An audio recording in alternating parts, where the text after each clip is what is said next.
Alright, Shalom. First and foremost, call Halal Yamla, Yahweh, Bahashem Yahweh Shai, Bahashem Harachakwadash.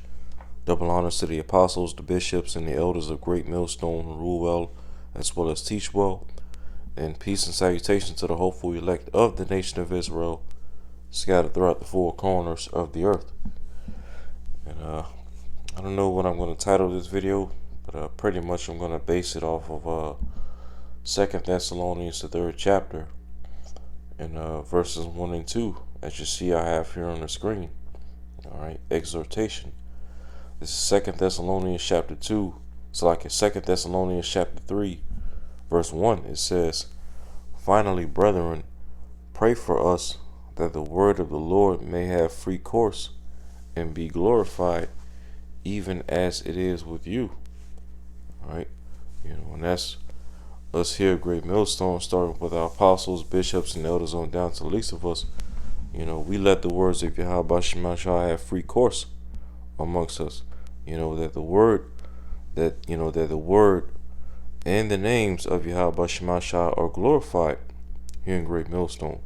Okay, we don't, we're not about gimmicks. We're not about, making merchandise of the ministry. We're not about, being flashy or,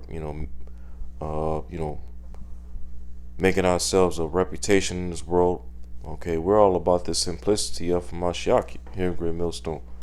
Okay, we don't make, we don't do this truth to forward our own interests and our own bellies and our own lust in this world. No, we do this truth via the power and spirit of Yahweh Shema Shai to forward, okay, what the Lord wants done on the earth. We're all about pushing, prophecy, what Yahweh Shema Shai is getting ready to do on the earth. Okay, so we let the word of the Lord have free course here in Great Millstone. It's why the Apostle Paul spoke about in Romans the 3rd chapter. Let Yahweh Shema Shai be true and every man a liar. So it says, verse 2, 2 Thessalonians 3, verse 2, "And that we may be delivered from unreasonable and wicked men, for all men have not faith." Alright, yeah. And we, the hopeful elect, starting with our apostles of Great Millstone down to the least of us, we hasten a day to be delivered from, not only unreasonable and wicked men, as it just said, but just overall this unreasonable and wicked world that we live in, this crooked and perverse world that we live in. That's why we sigh and cry for all the abominations being done, alright, throughout the four corners of the earth, constantly vexed with the filthy conversation of the wicked. Alright, here it is. When our apostles and elders, do videos, correcting Jake, correcting other Israelite camps for going off on doctrine and doing wickedness and whatnot. It's like these Jake and Jake and these camps, they get more and more proud. All right, as more and more rebuke and correction comes their way.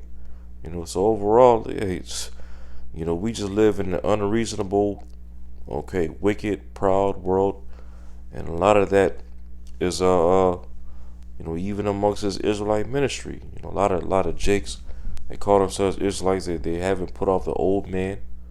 Okay, they haven't made themselves a new creature in Yahweh Shai. A lot of these other camps don't even reverence Yahweh Shai like we do here in Great Millstone. They don't honor him. They don't worship him. They don't reverence him. That they don't speak on the impact of Yahweh Shai's sacrifice and his blood and his resurrection. That they don't glorify Yahweh Shema Shai like we here at Great Millstone do. Or you even got camps that even deny the names of the Father and the Son. Alright, unreasonable and wicked men. As I said, for all men have not faith. All men. Okay, not every Jake that wakes up and calls themselves the Israelites, all right, has the faith. They're not rooted. They just wake up to the fact that they're Israelites, stop eating pork, stop celebrating Christmas, okay? Learn a couple scriptures and don't come under any proper order, no proper guidance, all right? And they think that they could just go about the truth in this ministry their own way, all right? In the end, and it ends horribly for them, okay?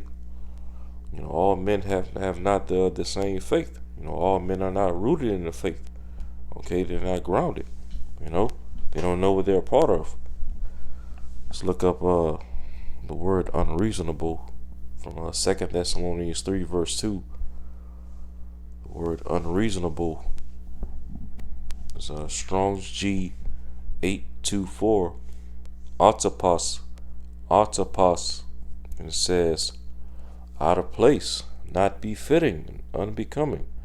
Yeah, men that don't fit within the elect of Yahweh Shema Shai, out of place. Just off. Okay? It says improper, wicked, unrighteous, inconvenient, harmful. Alright? Harmful, doing things that make the ministry look bad, doing things that make themselves look bad, misrepresenting the truth, misrepresenting Yahweh Shema Shai, unreasonable men, right? Men who don't take accountability, okay? Men who aren't sincere, hypocrites, okay? And as it said, harmful, all right? And one of the reasons why it says harmful right here is because, when you go into Acts, who were the main ones?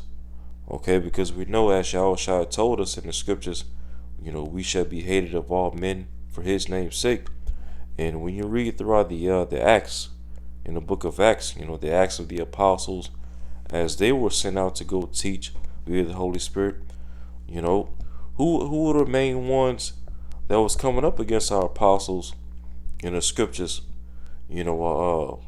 persecuting them and putting them in jail and stuff like that? It was our own people. Okay, Jakes that were of the circumcision, Jakes that boasted in the law, boasted in circumcision, boasted in outward appearance of righteousness, offering up all these animal sacrifices and doing this and the third according to that first covenant standard. But their spirits wasn't right, because ultimately their righteousness and their faith wasn't rooted in Yahushua. It was just rooted in the law via that first covenant standard, outward righteousness, all right, self glorification, self justification, all right, that old system of sacrifice. And so, as we read throughout the New Testament, as Yahushua and then eventually the disciples turned apostles, okay, were challenging a lot of our people that was of the circumcision, that that didn't believe on Yahushua. Okay, they were basically telling them, like, look, Yahushua is our way back to the Father. He's the standard of our righteousness, all right, through faith. He's our access back to the Father. Believing on his ministry, his death, burial, and resurrection, okay, is no longer by way of that first covenant standard no more. It's through Yahushua. And a lot of our people that were of the circumcision in the scriptures had a problem with that. So therefore it led to what? Them constantly, of course, persecuting Yahushua and offering him up to be crucified in exchange for Barabbas, a complete criminal, complete nigger. All right. Jake took Barabbas over Yahushua. And we see that spirit all over again as of recently. Jake choosing Barabbas over the men of Yahweh Shema Shai. Okay? Starting with our apostles of Great Millstone. Alright? Led to Jake persecuting Yahushua and ultimately crucifying him. Okay? Ultimately to fulfill prophecy. Of course. And then, as we read throughout Acts, it was Jake that was primarily persecuting the apostles, for preaching in the name of Yahushua, preaching that to our people that Yahushua is our way back to the Father and our access back to the Father, okay, and that through his sacrifice, the sins that we committed under the first covenant were, done away with through Yahweh Shai's sacrifice. A lot of our people that were of the circumcision back then had a serious problem with that. So they couldn't reason with the apostles' doctrine. So therefore, what it led to them, being harmful against the apostles. All right. And guess what? In these latter days, as we know, persecution is getting ready to come down the pipe against the church of Yahweh Shem Shah all over again, the elect. Okay? We know that, it's going to be Esau and, the heathen nations coming after us for, this truth that we preach. And as well as going to be 2/3 of our people coming after us as well, including those that know that they're Israelites, who have a problem with rebuke, correction, who's teaching false doctrines. All right. Real quick, this is Isaiah chapter 59, verse, matter of fact,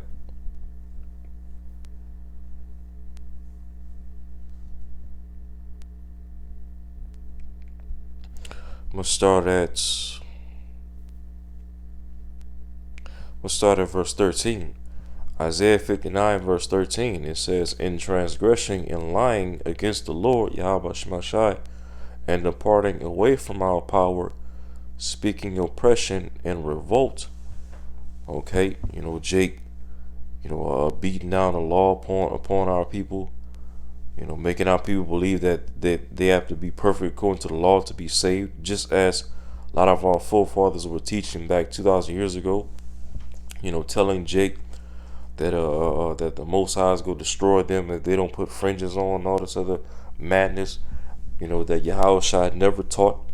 Okay, that's a form of, those of our people in these different camps, okay, speaking oppression, beating down the law upon Jake, beating the fringes on Jake, acting as if the fringes is what's going to be the way to salvation rather than Yahweh Shai. Okay, that's oppression, because hey, if we were held to that first covenant standard again, none of us would make it. Okay, we would just all fall short, all over again. Okay, and fail miserably. We can't keep the law perfectly in a society. Man, are you kidding me? We would all be through. We would have no way back, and Esau would get the victory. All right, the man of sin himself. So we needed Yahweh Shai. We needed his sacrifice. We needed him to be born on the earth. Okay, to show us the true way back to the Father. Okay, to fulfill the law through walking in the Spirit. All right. Yahweh Shai, man, Yahweh Shai was the best thing that we needed for our nation, man. Because without Yahweh Shai, we would be at Sodom and Gomorrah through. So it says, speaking oppression and revolt, conceiving and uttering from the heart words of falsehood. Yeah, teaching false doctrines, going off on the MOTB.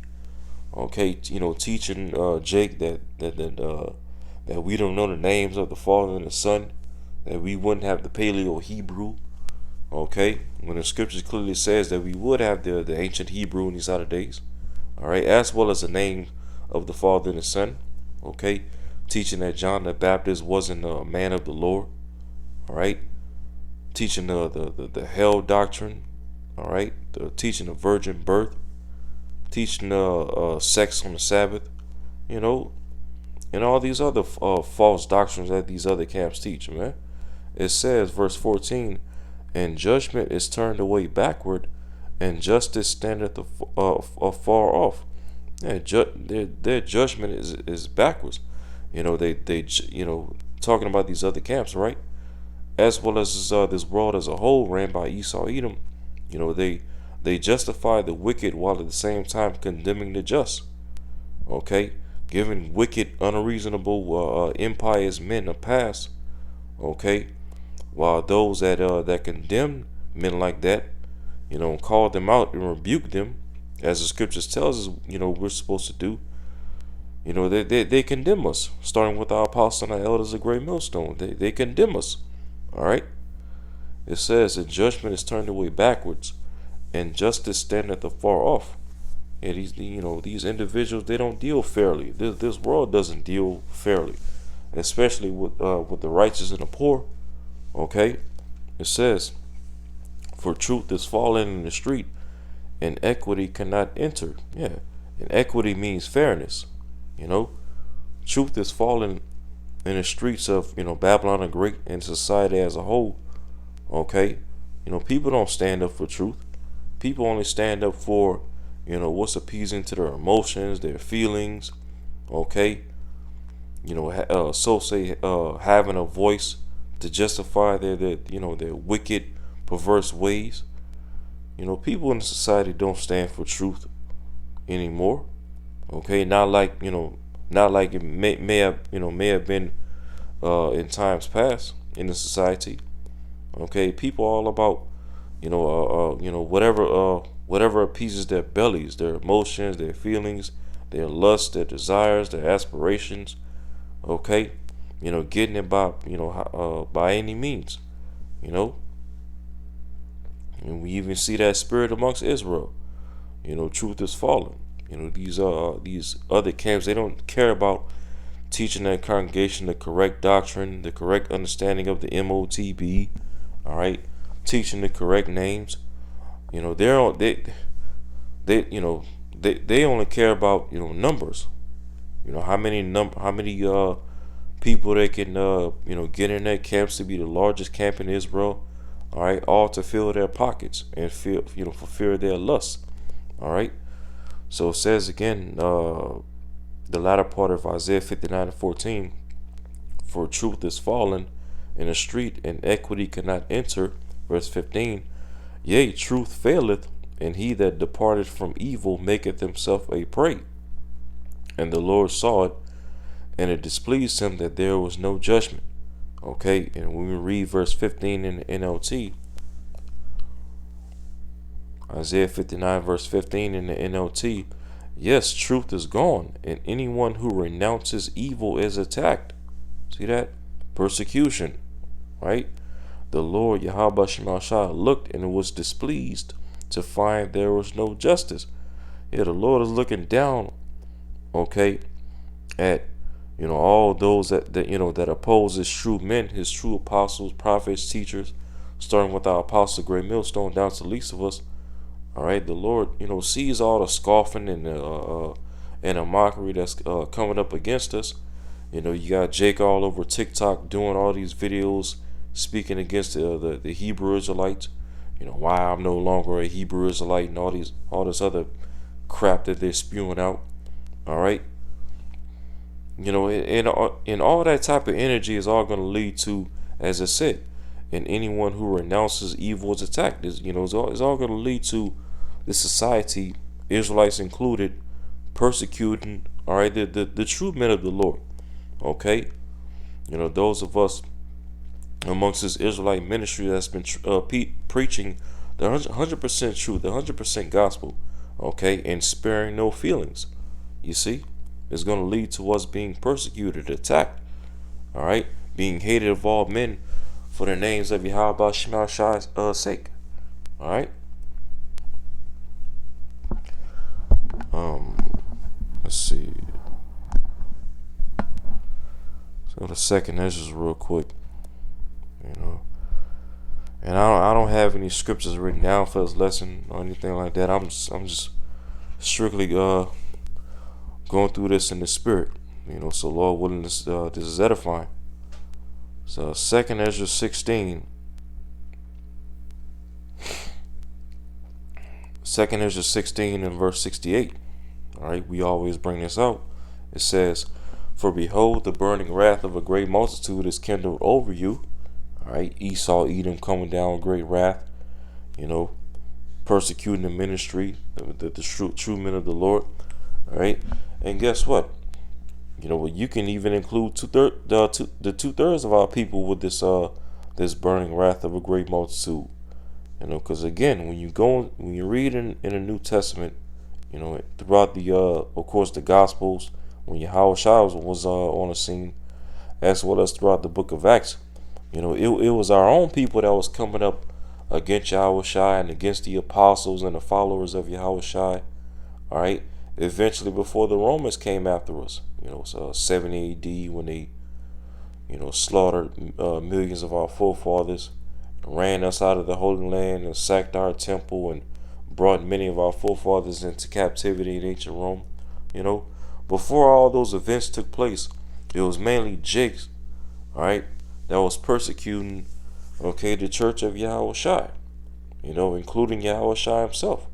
So guess what? Those same exact spirits are here on the earth all over again, getting ready to do what they did 2,000 years ago all over again.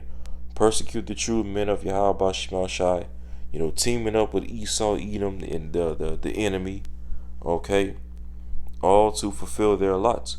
O Jerusalem, Jerusalem, which killeth the prophets, like Yahweh said in Matthew 23. Okay, which, what is Matthew 23 about? Yahweh cursing out those wicked scribes and Pharisees and Sadducees and the chief priests that was, all coming up against him. Okay, because it was, men of those same sects and lots that, came up against Yahushua, had him crucified, as well as came up against the church of Yahushua, starting with the apostles. You see? So it's going to be 2/3 of our people that's also going to be a part of this burning wrath of a great multitude. As we're reading here in 2 Ezra 16 and 68, it says, "For behold, the burning wrath of a great multitude is kindled over you, and they shall take away certain of you, and feed you, being idle, with things offered unto idols." Basically, tempting us to take the charagma, because that's the modern day, pretty much the modern day idol that's going to be presented before us, the modern day major idol, shall I say, because it's a lot of idols and things is being worshipped in this world as idols, but we know the main idol that's coming down the pipe that's going to try the whole world, is that the charagma. It says, verse 69, "And they that consent unto them shall be had in derision and in reproach and trodden under foot." Yeah, the 2/3 of our people that's going to side with Esau, Edom, to come up against the men of the Lord, including these other Israelite camps, these 501c3 camps.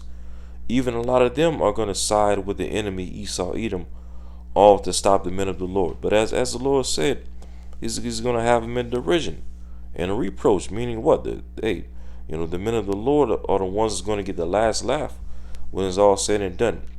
And then soon after that, these same 2/3 of our people, Israelites included, in these different camps, they're going to be trodden underfoot. Meaning what? The Lord is going to bring judgment upon them harshly and destroy them. Okay. It says, verse 70, "For there shall be in every place and in the next cities a great insurrection upon those that fear the Lord." Yeah, great insurrection. A great violent uprising is what that word insurrection means. Violent uprising upon those of our people that fear Yahweh Shema Shai, the elect, the remnant. You see, persecution must come. All right, and we're reading about it right here in 2 Ezra 16, as well as several other scriptures throughout the Bible that speaks about, that warns us of persecution. Okay, but so as it said, there's going to be great insurrection against those of our people that fear Yahweh Shema Shai, those of us that are of the hopeful elect, the remnant, that's preaching the 100% gospel, that's singing a new song, making our bodies a living sacrifice, all right, and standing stiffly for the names of Yahweh Shema Shai. All right. So yeah, and so all these things are like we read in 2 Thessalonians, is why we need to be delivered from unreasonable, wicked, all right, men, and ultimately this unreasonable, wicked society. All right, because as a matter of fact, let's get 2 Corinthians 4. Because what's a major aspect of what makes people in this world so wicked and unreasonable. Okay, this is 2 Corinthians 4, And starting at verse 3, it says, "But if our gospel be hid, it is hid to them that are lost." Verse 4, "In whom the God of this world hath blinded the minds of them which believe not, lest the light of the glorious gospel of Hamashiach, who is the image of Yahweh, should shine unto them." And let's read verse 4 in the NLT, which I always like to do. 2 Corinthians 4, verse 4 in the NO. Okay, let's pull it up this way.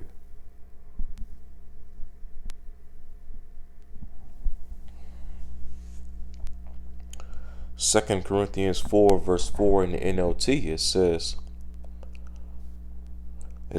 "Satan, who is the god of this world." See that? So that right there is one of the main reasons why this world is so wicked and unreasonable, especially the 2/3 of our people, even those that call themselves Israelites. Hey, Yahweh even cursed out many of our forefathers that were of the circumcision in John 8 chapter, saying what? Ye are of your father the devil. Okay? So even Yahweh called many of our forefathers the devil, Satan. Alright, because what? Because they have Satan on them. They're blinded from the truth of Yahweh Shema Shai. They're all about their feelings, their emotions, their pride, their egos, their bellies. Alright? I mean, even those in those of our people in these different Israelite camps. Okay? Having a form of godliness but denying the power thereof. It says, Satan, who's the god of this world, has blinded the minds of those who don't believe. Yeah, like it said in Thessalonians, all men have not the faith. It was one of the reasons, because the Lord has allowed Satan to shun the faith of many of our people. Okay, it says they are unable to see the glorious light of the good news, which makes them unreasonable, because they can't reason. The Lord didn't open up their minds and their spirits to reason. Okay, by sending Satan on them. It says they don't understand this message about the glory of Hamashiach, who is the exact likeness of Yahweh. And you see, and that's one of the reasons why you don't see these other camps, glorifying and reverencing Yahweh Shai like we do here in Great Millstone, because they don't understand the significance of Yahweh Shai or his message or his glory.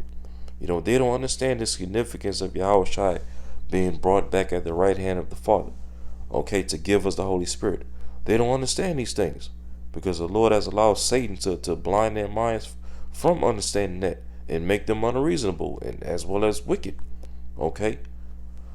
So because the Lord has blocked them from fully understanding Yahweh Shai, like we do here in Great Millstone, that's why you see a lot of these men within these other Israelite camps, okay, basically making this ministry about exalting themselves, acting as if they're the way back to the Father, and all about fringes and boasting in the law and this and the third, pretending as if they're keeping the law perfectly, but meanwhile they're the biggest breakers of the law.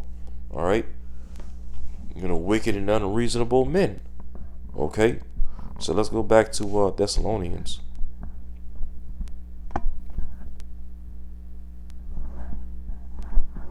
Let's go back to the KJV. You know what? Let me put the NLT next to it as well, because I might want to read this in the NLT too. So 2 Thessalonians 3 verse 2 in the KJV, "And that we may be delivered from unreasonable and wicked men, for all men have not faith." Okay, same verse in the NLT, 2 Thessalonians 3 verse 2 in the NLT. "Pray too that we will be rescued from wicked and evil people, for not everyone is a believer." Yeah, not every Jake that calls himself an Israelite is a true believer. Okay, not even every Jake that calls on that knows that he's an Israelite and calls on the name of Yahweh Shema Shai is a true believer in Yahweh Shema Shai. Okay, Because not every Jake is sincere. He's not, standing on integrity. He's not discreet. He's not rooted. Okay.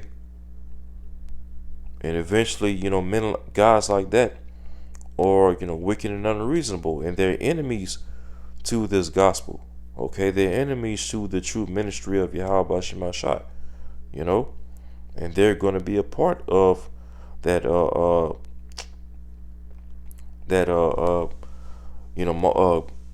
that multitude of burning wrath, as we read of in Second Ezra, the 16th chapter. Okay.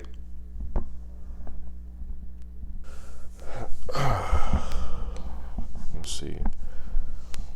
So let me get this. Maybe one or two more scriptures and then close it out. Let's see.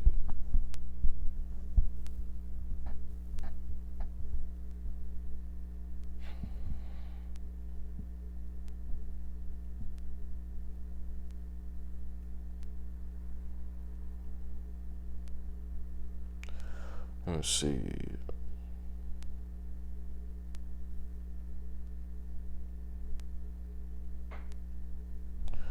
All right, let's get this.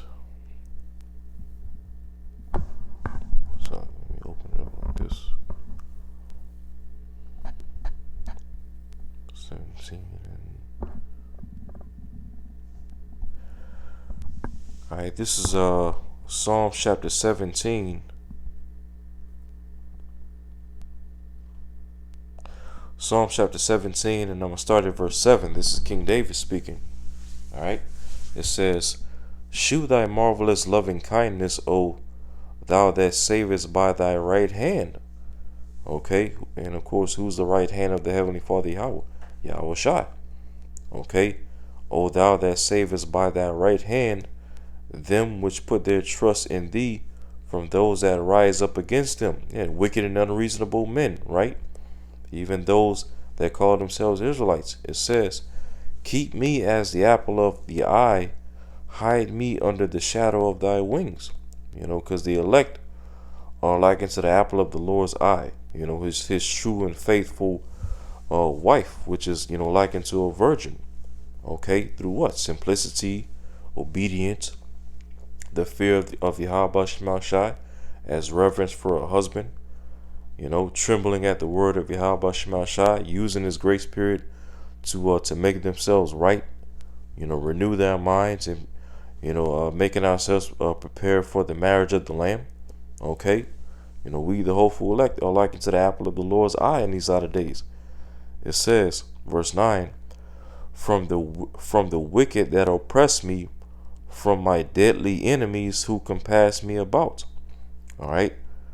Verse 9 in the NLT, "Protect me from wicked people who attack me." See that? Protect me from wicked people who attack me. And we read earlier in Isaiah 59 and 15, they that renounce evil is attacked. Okay? So our forefather King David right here, which, we the hopeful elect, we're likened to the tabernacle of David, having this everlasting gospel, this testimony, this new song, speaking out against his beast system, his image and his mark, and renouncing all the evil that's going on in this world, including amongst our people. Okay, we know that we're going to be attacked and persecuted. Okay, with this gospel that we preach. So therefore, our forefather King David, okay, which we the hopeful elect, the house of David, are in the same spirit as well, is praying for protection from these individuals going to be persecuting us and attacking us, making us an offender for a word, and demonizing us and all these things to justify making us martyrs. Okay, it says, "Protect me from the wicked people who attack me, from murderous enemies who surround me, unreasonable and wicked men." Right? So yeah, and Yahweh Shemashai. Okay, we know that some of us, except the hopeful elect, are gonna have to be martyrs. Okay, for this true sake, pursuant to Revelation 20. For not bowing the knee to this beast system or its image, or taking the charagma. All right. standing stiffly for the name of Yahweh Shemashai and his testimony. We know that some of us are going to have to be martyrs, all right, but not all of us. Okay, the Lord is not going to allow the wicked to ultimately have their way with his elect, because in times past, these wicked people of the world, especially amongst our people, they were able to have their way with the prophets of old, and crucify Yahweh Shai, and even have certain of the apostles and our forefathers 2,000 years ago that followed Yahweh Shai put to death. All right, but this time the Lord is not going to allow wicked individuals to have the victory over the righteous. Okay, this time it's going to be the other way around, because hey, we're living in a time where the Lord is now getting ready to reward his prophets. Okay, all the things that the prophets of old have prophesied during their times, they will read up throughout the scriptures. Okay, well, all their prophecies are we're in the time where their prophecies are getting ready to be fulfilled. And now the prophets of old, as we know, are back here today prophesying, once again, okay, in these end times with Babylon the Great in rulership. The prophets and apostles of the Lord are getting ready to receive their reward for all their labors throughout their generations. And the Lord will not be of their number. Okay, that's why it even speaks about in Revelation 18 chapter, around about the 20th verse on down. The Lord said, "What?